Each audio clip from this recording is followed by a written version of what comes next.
ನಮ್ಮ practice with psychic power YouTube ಚಾನಲ್ನ ವೀಕ್ಷಕರಿಗೆ ಸ್ವಾಗತ. ಇಂದು ನಾನು ಪ್ರಸ್ತಾಪ ಮಾಡಲಿರುವ ಅಂಶ MND ವಾಸಿಯಾಗುತ್ತಾ ಅಂತ ಒಂದು ಪ್ರಶ್ನೆ. MND ಮೋಟರೋ ನ್ಯೂರಾನ್ ಡಿಸೀಸ್, ಇದರ ಕುರಿತು ಚರ್ಚೆ ಮಾಡೋಣ. ಇಷ್ಟು MND ಅಂದರೆ ಏನು, ಅದು ವಾಸಿ ಆಗುತ್ತಾ, ಅದರ ಲಕ್ಷಣಗಳೇನು ಸ್ವಲ್ಪ ಚರ್ಚೆ ಮಾಡೋಣ. ಈ ಮೋಟರೋ ನ್ಯೂರಾನ್ ಡಿಸೀಸ್ ಅನ್ನು, ಅದು ಕಾಮನ್ ಲ್ಯಾಂಗ್ವೇಜ್, ಅದು ಆ ಮೆಡಿಕಲ್ ಭಾಷೆಯಲ್ಲಿ ಇದನ್ನ ALS ಅಂತ ಕರಿತೀವಿ, ಅಮಿಯೋಟ್ರೋಫಿಕ್ ಲ್ಯಾಟರಲ್ ಸ್ಕ್ಲೆರೋಸಿಸ್ ಅಂತ. ಹೀಗೆ ಅರ್ಥ ಆಗೋದಿಲ್ಲ, ಆದರೆ ಏನಾಗುತ್ತೆ ಅಂತ ನಮಗೆ ಹೇಳಿದ್ರೆ, ಆ ಲಕ್ಷಣ ಹೇಳಿದ್ರೆ ಅರ್ಥ ಆಗ್ತದೆ.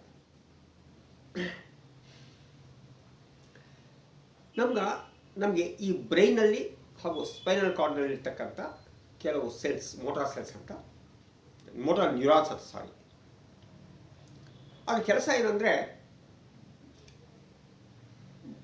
ದೇಹದ ಪ್ರತಿ ಭಾಗಕ್ಕೂ ಸಂದೇಶಗಳನ್ನು ಕಳಿಸ್ಕೊಂಡು, ಈ ಕೆಲಸ ಮಾಡಿ, ಈ ಕೆಲಸ ಮಾಡಿ ಅಂತ. ಆ ಸಂದೇಶ ಸರಿಯಾಗಿದ್ದಲ್ಲಿ ಮಾತ್ರ ನಮ್ಮ ದೇಹ ಸರಿಯಾಗಿ ಕೆಲಸ ಮಾಡ್ತದೆ. ಇಷ್ಟು. ಯಾವಾಗ ಈ ಸೆಲ್ಸು, ಈ ಮೋಟಾರ್ ನ್ಯೂರಾನ್ಸ್ ಕ್ಷೀಣಿಸ್ತವೆ, ಕಡಿಮೆ ಆಗ್ತವೆ ಅಥವಾ ಸಾಯ್ತವೆ, ಅಂಥ ಸಂದರ್ಭದಲ್ಲಿ ನಮ್ಮ ದೇಹಕ್ಕೆ ಬ್ರೈನ್ನಿಂದ ಸ್ಪೈನಲ್ ಕಾರ್ಡ್ ಮೂಲಕ ದೇಹಕ್ಕೆ ಸರಿಯಾದ ರೀತಿಯ ಸಂದೇಶಗಳು ಹೋಗುವುದಿಲ್ಲ. ಯಾವಾಗ ಆ ರೀತಿ ಸಂದೇಶಗಳು ಹೋಗುವುದಿಲ್ಲವೋ ನಮ್ಮ ದೇಹ ಸರಿಯಾಗಿ ಕೆಲಸ ಮಾಡೋದಿಲ್ಲ. ಇಷ್ಟೇ ತಾತ್ಪರ್ಯ, ಇದರ್ಥ. ಇದು ಏನಾಗುತ್ತದೆ, ಅದರ ಲಕ್ಷಣಗಳೇನು?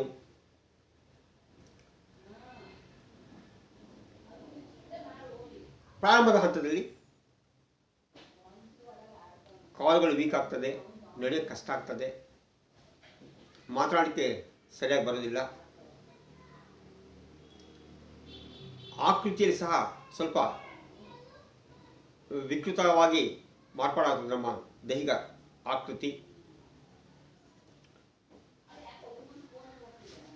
ಭಾರ ತುಂಬ ಕಡಿಮೆ, ವೇಟ್ ತುಂಬ ಕಡಿಮೆ ಆಗ್ತದೆ, ದೇಹದ ಬಹುತೇಕ ಎಲ್ಲ ಅಂಗಗಳು ಕೆಲಸ ಮಾಡೋದು ಬಿಟ್ಬಿಡ್ತಾರೆ, ತುಂಬ ದುರ್ಭರ ಇದೆ, ನರಕ ಯಾತನೆ, ತುಂಬ ಪೇಯ್ನು, ಕೆಲಸ ಮಾಡೋಕ್ಕಾಗೋದಿಲ್ಲ. ಸಣ್ಣ ಒಂದು ಈ MND ಅಥವಾ ALS ಸ್ವಲ್ಪ ಜಾಸ್ತಿ ಆದಾಗ ಒಂದು ಪೆನ್ನು ತಗೊಂಡು ಬರೆಯೋಕ್ಕೂ ಆಗೋದಿಲ್ಲ. ಆವಾಗ ಎಷ್ಟು ಸಮಸ್ಯೆ ಆಗ್ತದೆ ನಮಗೆ ಅರ್ಥ ಆಗ್ತದೆ. ಈ MND ಸಹಜವಾಗಿ ಗಂಡಸರಲ್ಲಿ ಜಾಸ್ತಿ, ಗಂಡಸರಲ್ಲಿ. ಯಾಕೆ, ಕಾರಣ ಏನು ಸರಿಯಾಗಿ ಗೊತ್ತಾಗ್ತಾ ಇಲ್ಲ. ಏಜು ಒಂದು 50ರಿಂದ 50, 60, 70ರಲ್ಲಿ ಇದು ಕಾಣಿಸ್ಕೊಳ್ತದೆ. ಒಂದು ಸಲ ಇದು ಬಂತು ಅಂದರೆ ನನಗೆ ತಿಳಿದ ಮಟ್ಟಕ್ಕೆ ಇದು ವಾಸಿ ಆಗಿರ್ತಕ್ಕಂಥ ಸಂದರ್ಭಗಳು ಇಲ್ಲ. ಯಾವುದೇ ವೈದ್ಯ ವಿಧಾನ ಇರ್ಬೋದು, ಅಲೋಪತಿ ಇರ್ಬೋದು, ಆಯುರ್ವೇದಿಕ್ ಇರ್ಬೋದು, ಇನ್ನೇನೋ ಇರಬಹುದು, ನನಗೆ ತಿಳಿದ ಮಟ್ಟಕ್ಕೆ. ಇನ್ನು ಬೇರೆ ರೀತಿ ವಾಸಿ ಆದರೆ ಸಂತೋಷ, ನನಗೆ ಗೊತ್ತಿಲ್ಲ. ಆದರೆ ಕೆಲವು ವೈದ್ಯ ವಿಧಾನಗಳಲ್ಲಿ ಈ ಸಿಂಪ್ಟಮ್ಸನ್ನು ಕಡಿಮೆ ಮಾಡಬಹುದು. ಫಾರ್ ಎಕ್ಸಾಂಪಲ್, ತುಂಬ ನೋವು, ಪೇಯ್ನ್ ಇದೆ, ಆ ಪೇಯ್ನ್ ಸ್ವಲ್ಪ ಬೇರೆ ಥರ ಕಡಿಮೆ ಮಾಡ್ಕೋಬಹುದು. ಅಂದರೆ ಲಕ್ಷಣಗಳನ್ನು ಸ್ವಲ್ಪ ಕಡಿಮೆ ಮಾಡಿ ಪ್ರಯತ್ನ ಮಾಡಬಹುದೇ ಹೊರತು ವ್ಯಾಧಿಯನ್ನು ವಾಸಿ ಮಾಡಲಿಕ್ಕೆ ಆಗುವುದಿಲ್ಲ. ನನ್ನ ಸಾಮಾನ್ಯ ಗ್ರಹ ಪ್ರಕಾರ ಮಾತಾಡ್ತಿರೋದು ನಾನು. ಮತ್ತು ಇದಕ್ಕೆ ಏನು ಪರಿಹಾರವೇ ಇಲ್ಲವೇ, ಅಥವಾ ಯಾಕೆ ಬರ್ತದೆ ಅಂದಾಗ ಯಾಕೆ ಬರುತ್ತೆ ಎಂಬುದು ಸರಿಯಾಗಿ ಗೊತ್ತಿಲ್ಲ. ಪರಿಹಾರ ಎಂಬುದು ಇನ್ನದರ ದೂರದ ಮಾತು. ಹೀಗಿದೆ. ಆದರೆ ನನಗೆ ಒಂದು 2 ವರ್ಷ ಅಥವಾ 3 ವರ್ಷ ಹಿಂದೆ ಅಂತ ಕಾಣ್ತದೆ, ಅಥವಾ ಇನ್ನೂ ಜಾಸ್ತಿ ನನಗೆ ನೆನಪು ಬರ್ತಾ ಇಲ್ಲ. ಒಂದು ಪೇಪರ್ ಒಂದು ಓದಿದ್ದೆ ಇದ್ರ ಕುರಿತು, ಒಂದು ಇಂಗ್ಲೀಷ್ ಪತ್ರಿಕೆಯಲ್ಲಿ, ಐ ಥಿಂಕ್ ಡೆಕ್ಕನ್ ಹೆರಾಲ್ಡ್ ಅಥವಾ ಇಂಡಿಯನ್ ಎಕ್ಸ್ಪ್ರೆಸ್ಸೋ, ಅದು ನೆನಪು ಬರ್ತಾ ಇಲ್ಲ ಸರಿಯಾಗಿ. ಒಂದು ಇಂಗ್ಲೀಷ್ ಪೇಪರ್, ಎಲ್ಲೋ ಹೋಟೆಲ್ ಎಲ್ಲೋ ಹೋಗಿದ್ದೆ, ತುಮಕೂರು ಬೆಂಗಳೂರು ಎಲ್ಲೋ ಹೋಗಿದ್ದೆ. ಅಲ್ಲಿ ಆ ಪೇಪರಲ್ಲಿ ಒಂದು ಆರ್ಟಿಕಲ್ ಓದಿದೆ. ಇಂಥವ್ರು ನಾನು ಚೆನ್ನಾಗಿ ಓದ್ತೀನಿ, ಬೇಗ ಬೇಗ ಓದ್ತೀನಿ, ಮೆಡಿಕಲ್ ಸಂಬಂಧಪಟ್ಟಿರ್ತಕ್ಕಂಥ ಆರ್ಟಿಕಲ್ಸ್. ಯಾಕಂದರೆ ನಾನು ರೇಖಿ ವಿದ್ಯೆ ಅಥವಾ ಸೈಕಿಕ್ ಪವರ್ ವಿದ್ಯೆಗಳ ಪ್ರಯೋಗ ಮಾಡಿ ಹಲವು ಕಾಯಿಲೆ ವಾಸಿ ಮಾಡುವ ಪ್ರಯತ್ನ ಮಾಡುತ್ತಿರುವುದರಿಂದ ಇಂಥ ಪೇಪರ್ ಓದ್ತೀನಿ ನಾನು. ಆವಾಗ ಓದಿದೆ, ಆ MND ಬಗ್ಗೆ ಓದಿದೆ. ಅಂದರೆ ಅಲ್ಲಿಗೆ ಪರಿಹಾರ ಇಲ್ಲ ಅಂತ ಅದರಲ್ಲಿ ಟೋಟಲ್ ಮೀನಿಂಗ್ ಬಂತು ನಾವು ಓದಿದಾಗ. ನನಗೆ ತುಂಬ ದಿನ ಹಿಂದಿನ ಮಾತಿದ್ದು, ಸರಿಯಾಗಿ ನೆನಪು ಬರ್ತಾ ಇಲ್ಲ ಈಗ. ಆದರೆ ಒಂದೇ ಒಂದು ಅಂಶ, ಒಂದು ಆಶಾಜನಕವಾದ ಅಂಶ ಅದರಲ್ಲಿತ್ತು. ಈ ರೇಖಿ ಅಥವಾ ಪ್ರಾಣಿಕ್ ಹೀಲಿಂಗ್ ಅಥವಾ ಇಂಥ ಪ್ಯಾರಾಸೈಕಾಲಜಿಕಲ್ ವಿದ್ಯೆಗಳಲ್ಲಿ ಈ ಸತ್ತೋಗಿರ್ತಕ್ಕಂಥ ಮೋಟಾರ್ ನ್ಯೂರಾನ್ಸ್ ರೀಜನರೇಟ್ ಆಗಲಿಕ್ಕೆ ಅವಕಾಶ ಇದೆ ಅಂತ ಒಂದು ಆಶಾಜನಕವಾದ ಒಂದು 2-3 ವಾಕ್ಯ ಓದಿದ್ದೇನೆ. ಯಾವ ಥರ, ಆಮೇಲೆ ಅದಕ್ಕೆ ಯಾವ ಥರ ಮಾಡಬಹುದು ಅಂತ ಇತ್ತು. ಅದು ಗ್ರಿಡ್ ಅಂತ ಹೇಳ್ತೀವಿ. ಆ ಗ್ರಿಡ್ಡಲ್ಲಿ ಕ್ರಿಸ್ಟಲ್ಸ್ ಇರ್ತೀವಿ. ಅವ್ರ ಫೋಟೋ ತಗೊಂಡು ಆ ಗ್ರಿಡ್ ರೆಡಿ ಮಾಡಿ ಆ ಕ್ರಿಸ್ಟಲ್ಸ್ ಮೂಲಕ, ಪ್ರಿಸಮ್ ಮೂಲಕ ಅದನ್ನು ಅಪ್ಲೈ ಮಾಡಿದಾಗ ಅವರಿಗೆ ನಿಧಾನಗತಿಯಲ್ಲಿ ವಾಸಿ ಆಗುತ್ತೆ ಅಂತ ಒಂದು ಆರ್ಟಿಕಲ್ ಓದಿದ್ದೆ. ನಾನು ಬೇಗ ಮರ್ತುಬಿಟ್ಟೆ ಅದ್ರ ಬಗ್ಗೆ. ಯಾಕೆಂದರೆ ನನಗೆ ಆ MND ಪೇಷಂಟ್ಸ್ ಆಗತ್ತೆ ನನಗೆ ಬಂದೂ ಇಲ್ಲ. ನಾನು ಯಾವ ಗ್ರಿಡ್ ಆಗಲಿ, ಆಗ ಕ್ರಿಸ್ಟಲ್ಸ್ ಆಗಲಿ ಅಥವಾ ಮತ್ತೊಂದು ನಾನು ಪ್ರಯೋಗಗಳು ಮಾಡಲೇ ಇಲ್ಲ. ಅದರಿಂದ ಅದರ ಕುರಿತು ನನಗೆ ಯಾವುದೇ ಮಾಹಿತಿ ಇಲ್ಲ. ಇದು ವಿಚಾರ. ಆದರೆ ನಾನು ಈ ವಿಚಾರದಲ್ಲಿ ಸಲಹೆಗಳು ಕೊಡೋಕ್ಕೆ ಇಷ್ಟಪಡ್ತೀನಿ. ಮೊದಲನೇ, ಈ ವ್ಯಾಧಿ ಬಂದಾಗ ಅತಿ ದೊಡ್ಡದು, ಇವು ಭೌತಿಕವಾಗಿ ವ್ಯಾಯಾಮ ಬಹಳ ಮುಖ್ಯ. ಆ ವಯಸ್ಸಿನ ವ್ಯಾಯಾಮ ಮಾಡೋಕ್ಕೆ ಬರಲ್ಲ, ಅದು ನನಗೆ ಗೊತ್ತಿದೆ. ಇಲ್ಲಿ ಮಸಾಜ್ ಥರ ಕುಂತಲ್ಲೇ ಏನಾದರೂ ಮಾಡ್ಕೊಳ್ಳೋದು, ಅಥವಾ ಯಾರನ್ನ ಕೈಕಾಲು ಒತ್ತೋದು, ಅಥವಾ ಮಸಾಜ್ ಥರ ನಾವೇ ಮಾಡ್ಕೊಳ್ಳೋದು, ಅದು ಸದಾ ಮಾಡ್ತಿರ್ಬೇಕು ನಿರಂತರ. ಭೌತಿಕವಾಗಿ ಎಲ್ಲರೂ ಇಡೀ ದೇಹ ಹೇಳ್ತಿರ್ತಾರೆ. ಅದಕ್ಕೆ ಒಂದು ರೂಲ್ಸ್ ಆ್ಯಂಡ್ ರೆಗ್ಯುಲೇಷನ್ಸ್ ಏನಿಲ್ಲ, ಬಹಳ ಮುಖ್ಯ ಇದೆ. ಇದು ಒಂದು ಕೆಲಸ. ನಿಮ್ಮ ದೇಹ ಎಷ್ಟು ಸಾಧ್ಯವೋ ಅಷ್ಟು ಮೂವ್ ಆಗಬೇಕು, ಮೂಮೆಂಟ್ಸ್ ಬರಬೇಕು. ಆ ಆರ್ಟಿಕಲ್ ಓದಿರ್ತಕ್ಕಂಥ ವಿಚಾರ ನನ್ನ ಕಾಮನ್ ಸೆನ್ಸ್ ಸೇರಿಸಿ ಹೇಳ್ತಾ ಇದ್ದೀನಿ ಮಾತ್ರ. ಎರಡನೇ ವಿಚಾರ ಅದಕ್ಕಿಂತ ಬಹಳ ಮುಖ್ಯ ಆಗಿತ್ತು, ಅದಕ್ಕಿಂತ ಬಹಳ ಮುಖ್ಯ. ಕೇಳಿಸ್ಕೊಳ್ಳಿ, ನಮ್ಮ ಬ್ರೈನ್ ಇದೆಯಲ್ಲ, ಆ ಬ್ರೈನು ಕೆಲಸ ಮಾಡಬೇಕು. ಹೆಂಗೆ ಕೆಲಸ ಮಾಡ್ತೀವಿ ಬ್ರೈನು? ಓದಬೇಕು, ಬರೀಬೇಕು, ಏನಾದರೂ ಕನ್ಸೆಪ್ಟಿವ್ ಆಗಿ ಯೋಚನೆ ಮಾಡಬೇಕು. ಅದೇ ನಿರಂತರ ಆ ಬ್ರೈನ್ ವರ್ಕ್ ಮಾಡ್ತಿರ್ಬೇಕು ನಿರಂತರ. ಅದು ನೀವು ಹಾಡ್ತಿರೋ ಅಥವಾ ಇನ್ನೇನು ಕನ್ಸೆಪ್ಟ್ ವರ್ಕ್ ಮಾಡ್ತಿರೋ, ಪ್ರಾಜೆಕ್ಟ್ ಮಾಡ್ತಿರೋ, ಓದ್ತಿರೋ, ಬರೀತಿರೋ, ಅದು ನಿಮಗೆ ಬಿಟ್ಟಿತ್ತು. ನಿಮ್ಮ ವೃತ್ತಿಗೆ ಸಂಬಂಧಪಟ್ಟಿರುತ್ತೆ ವಿಚಾರ. Without any tension. ಆ ಟೆನ್ಷನ್ಸ್ ಇಟ್ಕೋಬಾರ್ದು. ಹಾಗೆ ಬ್ರೈನ್ ಕೆಲಸ ಮಾಡ್ಬೇಕು, ಬಿಸ್ನೆಸ್ ಮಾಡ್ತೀನಿ ಅಂತಲ್ಲ, ಆ ಥರ ಕೆಲಸ ಹೇಳ್ತಾರೆ ನಾನು. ಅದು ಬಿಸ್ನೆಸ್ ಆಯಿತು, ಟೆನ್ಷನ್ ಆಯಿತು, ಖಾಲಿ ಜಾಸ್ತಿ ಆಗ್ತದೆ. ಯಾವುದೇ ಹಣದ ವಿಚಾರ ಇಲ್ಲದೆ ಕೇವಲ ಬೌದ್ಧಿಕವಾಗಿ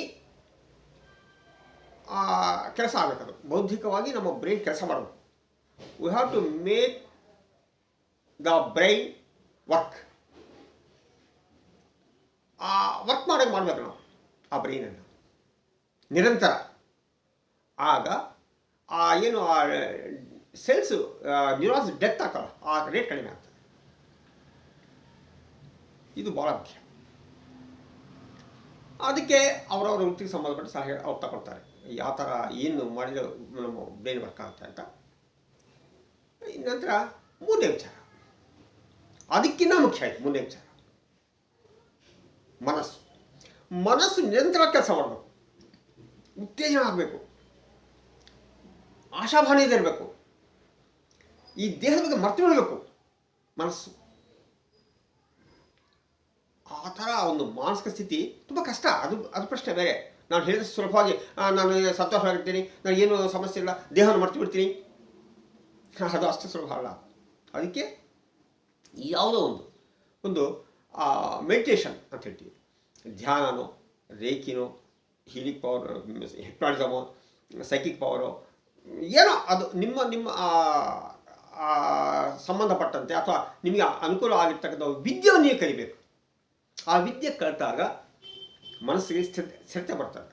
ಆ ಸ್ಥಿರತೆ ಬಂದಾಗ ಮನಸ್ಸನ್ನು ನಾವು ಯಾವ ಥರನೂ ಡಲ್ ಇದ್ದಂಗೆ ಮಾಡ್ಕೋಬೋದು. ಸೊ ಇದು ಭಾಳ ಮುಖ್ಯ. ಇದು ಸಾಧ್ಯನಾ ಅಂತ ನಿಮ್ಗೊಂದು ಪ್ರಶ್ನೆ ಬರ್ಬೋದು. ಒಂದು ಎಕ್ಸಾಮ್ ಹೇಳ್ತೀನಿ, ನೀವು ಅಬ್ಸರ್ವ್ ಮಾಡಿದ್ರೆ ನಾನು ಎಕ್ಸಾಮ್ಸ್ ಜಾಸ್ತಿ ಹೇಳ್ತೀನಿ. ಈ ಡಿಸೀಸ್ ನಾನು ಕಾಮನ್ ಸೆನ್ಸ್ ಪ್ರಕಾರ ಹೇಳ್ತೀನಿ, ಒಂದು 2-3 ವರ್ಷಕ್ಕೆ ಅದರ ಸಿವಿಯರಿಟಿ ಜಾಸ್ತಿ ಆಗ್ತದೆ, ಸಾಯೋ ಹಂತಕ್ಕೂ ಬರ್ತಾರೆ ಮನುಷ್ಯ. 2-3 ವರ್ಷಕ್ಕೆ ಹೇಳ್ತಾರೆ, ನಾನು ಜಾಸ್ತಿ ಅಲ್ಲ. ಇನ್ನೂ ಜಾಸ್ತಿ ಸ್ಪ್ಯಾನ್ಗೆ ಇನ್ನೊಂದು 1-2 ವರ್ಷ ಬದುಕ್ಬೋದು. 10 ವರ್ಷ ಬದುಕೋದು ಕಷ್ಟ. ಆದರೆ ಸ್ಟೀಫೆನ್ ಹಾಕಿಂಗ್ ಬಗ್ಗೆ ನಿಮ್ಗೆ ಗೊತ್ತಿದ್ದು, ಇಂಥ ವ್ಯಾಧಿ ಅದನ್ನು ಸ್ಟೀಫೆನ್ ಹಾಕಿಂಗ್ ಬಗ್ಗೆ ನಿಮ್ಗೆ ಗೊತ್ತಿದೆ. ಎಷ್ಟು ಏಜ್ ಬದುಕ್ತಾ ಗೊತ್ತಾತ? ಈ ವ್ಯಾಧಿ ಡಯಾಗ್ನಿಸ್ ಆದ ನಂತರ, ಈ ವ್ಯಾಧಿ ಇದೆ ಅಂತ ಗೊತ್ತಾದ ನಂತರ ಏನೋ 1 ವರ್ಷ 2 ವರ್ಷ ಸತ್ತೋಗ್ತಾರೆ ಅಂತ ಡಾಕ್ಟರ್ಸ್ ಹೇಳಿದ್ರು ಅವರು. ಐ ಥಿಂಕ್ ಅವರು BSc ಓದ್ತಿರುವಾಗ ಏನೋ ಆ ವ್ಯಾಧಿ ಬಗ್ಗೆ ಗೊತ್ತಾಗಿದ್ದು ಅವರಿಗೆ. ಐ ಥಿಂಕ್ BSc ಓದ್ತಿರುವಾಗ ಅಥವಾ BSc ಆಗಿತ್ತು. ಇನ್ನೇನು ಬದುಕಲ್ಲ, 1 ವರ್ಷ 2 ವರ್ಷ ಬದುಕ್ತಾರೆ ಅಷ್ಟೇ ಅಂತ ಹೇಳಿದರು. ತುಂಬ ಕನಸಿತ್ತು ಸ್ಟೀಫೆನ್ ಹಾಕಿಂಗ್. ನಾನು ಫಿಸಿಕ್ಸಲ್ಲಿ ಹಿಂಗೆ ಮಾಡಬೇಕು, ಅಷ್ಟೋ ಫಿಸಿಕ್ಸಲ್ಲಿ ಭಾಳ ಮೇಧಾವಿ ಆತ. ಯಾವಾಗ ಡಾಕ್ಟರ್ ಸಂಘ ಅಂದ್ಬಿಟ್ರು, ಏನಾಗಬೇಕು ತನ್ನ ಕನಸುಗಳು ಕುಗ್ಗೋಗ್ಬಿಟ್ರು. ನಂತರ ಬಿಡಿ, ಏನಾದರೂ ಗೊತ್ತಿಲ್ಲ, ಯಾರು ಕನ್ಸಲ್ಟ್ ಮಾಡೋ ಅಥವಾ ಅವ್ರಿಗೆ ಧೈರ್ಯ ತಂದುಕೊಳ್ಳೋ, ಅದೇನೋ ಆ ಕಥೆ ನನಗೆ ಗೊತ್ತಿಲ್ಲ. ನನಗೆ ಗೊತ್ತಿರೋ ಕಥೆ ಒಂದೇ.